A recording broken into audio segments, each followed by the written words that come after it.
Ini benar-benar kejutan yang gila sih. Kejutan yang membuat kita merasa bangga gitu.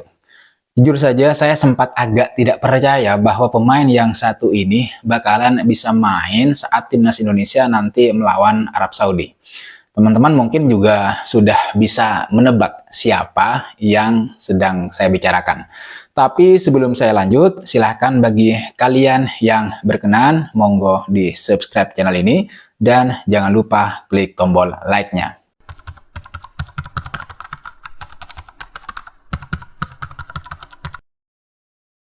Halo warga YouTube sekalian, saya yakin kalian sudah tidak sabar untuk menonton pertandingan pertama Indonesia di putaran ketiga melawan Arab Saudi yang bakal dilangsungkan nanti malam jam 1 dini hari.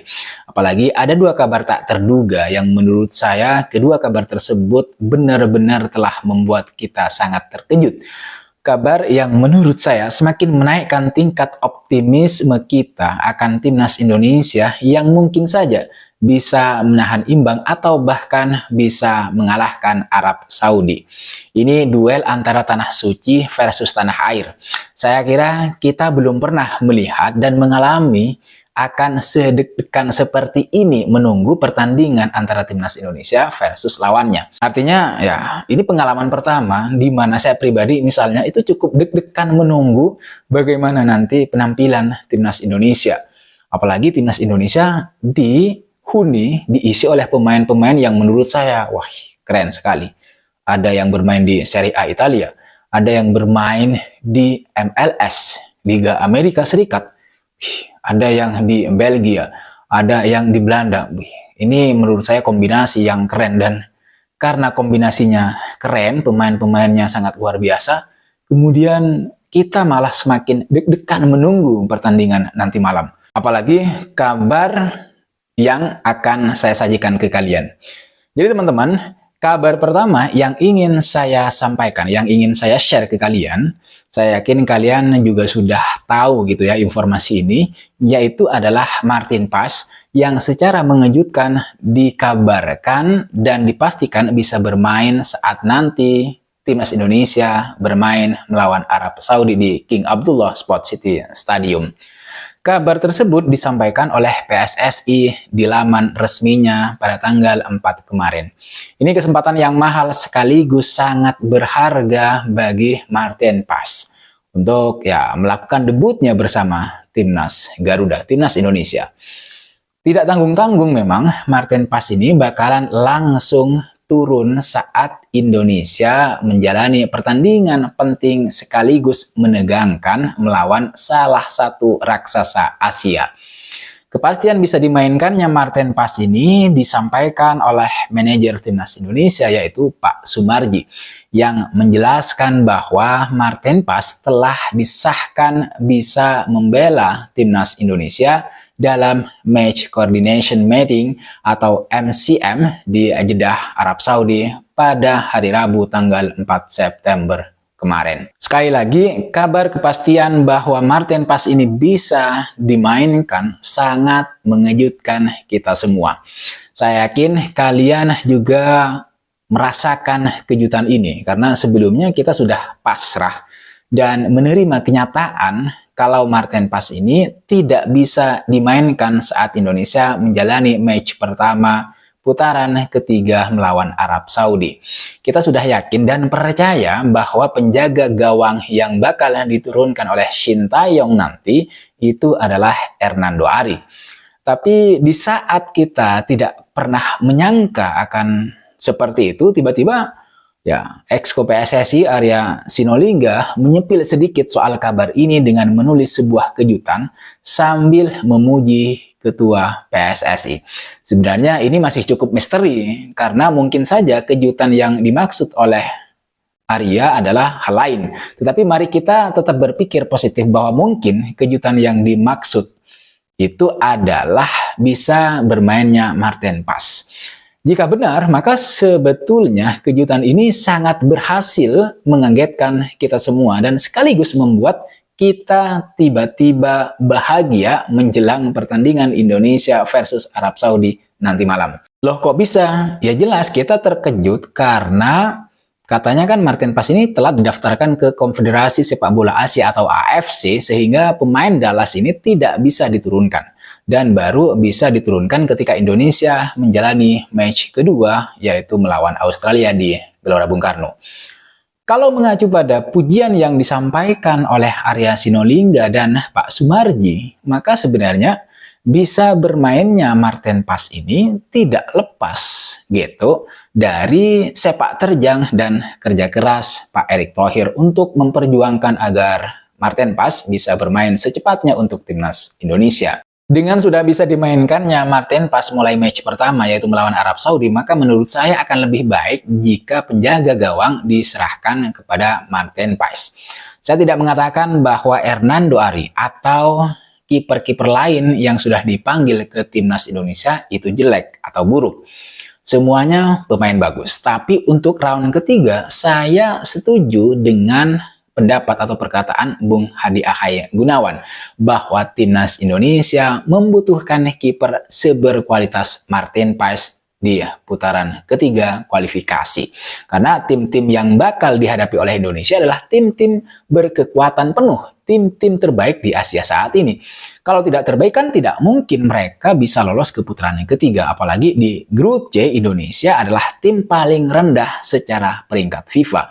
Maka untuk meladeni tim-tim terbaik di grup C yang dibutuhkan oleh timnas Indonesia adalah ya pemain-pemain dengan kualifikasi tinggi. Dan Martin Paes menurut saya masuk dalam kategori tersebut, teman-teman. Kalau ada yang bertanya, atas dasar apa saya mengatakan bahwa Martin Paes adalah pemain yang memenuhi kualifikasi tersebut? Kualifikasi dan standar tinggi gitu ya, standar berkualitas tinggi. Maka jawabannya adalah kiprah menawan Martin Paes sepanjang musim 2023-2024 yang jadi dasarnya.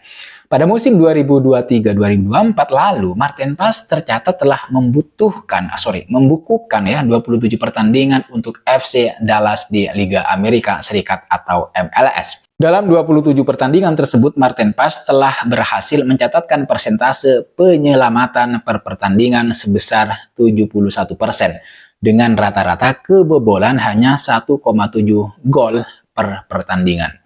Selain itu, 7 kali Martin Paes mendapatkan cecaran dari skema titik putih di mana 3 diantaranya berhasil dia gagalkan.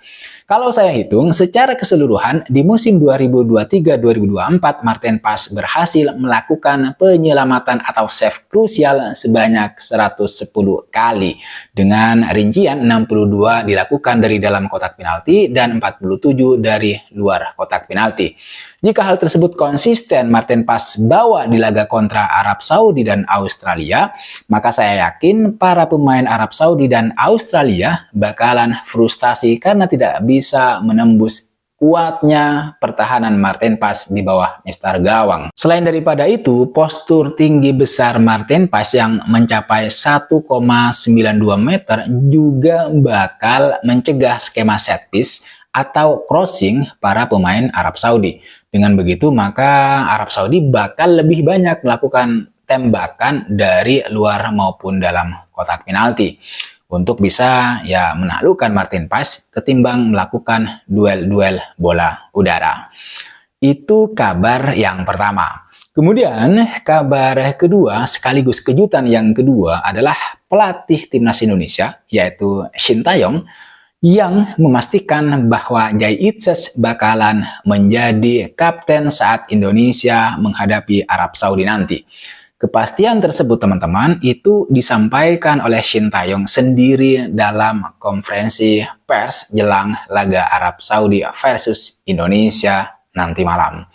Menurut saya, terpilihnya Jai Itzes sebagai kapten timnas Indonesia bukanlah hal yang mengejutkan sebenarnya, karena dia memang memiliki pengalaman memimpin rekan-rekan setimnya di timnas Indonesia.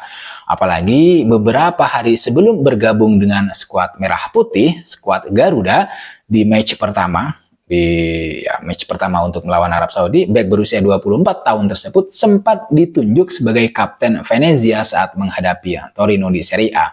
Artinya penunjukan Jai Itzes ini sebagai kapten timnas Indonesia tidak lepas dari jiwa kepemimpinan yang dimiliki Jai sendiri. Hal tersebut misalnya dibuktikan dengan tindak tanduknya terutama saat bertanding yang aktif meneriaki rekan-rekan setimnya di timnas saat menguasai bola maupun saat bertahan. Jiwa kepemimpinan Jai ini juga bisa kita lihat saat laga timnas Indonesia versus Filipina di pertandingan terakhir putaran yang kedua lalu. Di tengah pertandingan saat itu, Jai ini meminta seluruh pemain menutup pemain Filipina yaitu Adrian Ugelvic yang sedang memperoleh perawatan dari tim medis di tengah lapangan. Bahkan Jai juga mengakui sendiri kalau dirinya merupakan tipikal pemain yang gemar mengatur untuk memastikan bahwa semua yang terlibat dalam pertandingan, dalam permainan itu berada di posisi yang tepat sehingga permainan bisa dikendalikan. Apalagi statistik Jai Itzes bersama timnas terutama itu cukup mentereng. Dari 3 pertandingan bersama timnas Indonesia sebelumnya, Jai Itzes berhasil meraih 3 kemenangan dan 3 clean sheet. 3 kemenangan tersebut diperoleh atas Vietnam dengan skor 1-0, kemudian 3-0, serta 1 kemenangan atas Filipina dengan skor 2-0. Atas dasar inilah kemudian Shin Tae-yong mendapuknya sebagai kapten saat timnas nanti melawan Arab Saudi jam 1 malam. Menurut saya, tanpa mengurangi respek saya ke pemain-pemain lain yang berada di lini pertahanan, lini tengah, dan kemudian sektor depan, Marten Pas di bawah Mister Gawang dan Jai Itzes sebagai panglima pertahanan adalah kombinasi yang luar biasa. Kombinasi yang sangat spesial. Keduanya sama-sama bermain di kasta tertinggi sepak bola Amerika dan Eropa. Marten Paes ini sudah pernah menghadapi Lionel Messi dan bahkan menepis tendangan pemain tersebut. Dan ke depan kemungkinan besar Marten Paes masih bakalan kembali bertemu dengan Lionel Messi di MLS. Sedangkan untuk Jai Itzes ini adalah pemain andalan Venezia di Serie A Italia. Ini adalah kombinasi, sekali lagi kombinasi yang luar biasa, yang sempurna di lini belakang. Kemudian menurut saya didapuknya Jai Itzes sebagai kapten dan kehadirannya di konferensi pers jelang pertandingan melawan Arab Saudi adalah Cywar. Sebuah simbol bahwa Indonesia adalah tim berbahaya yang memiliki pemain-pemain yang tidak kalah berkualitas dibanding Arab Saudi.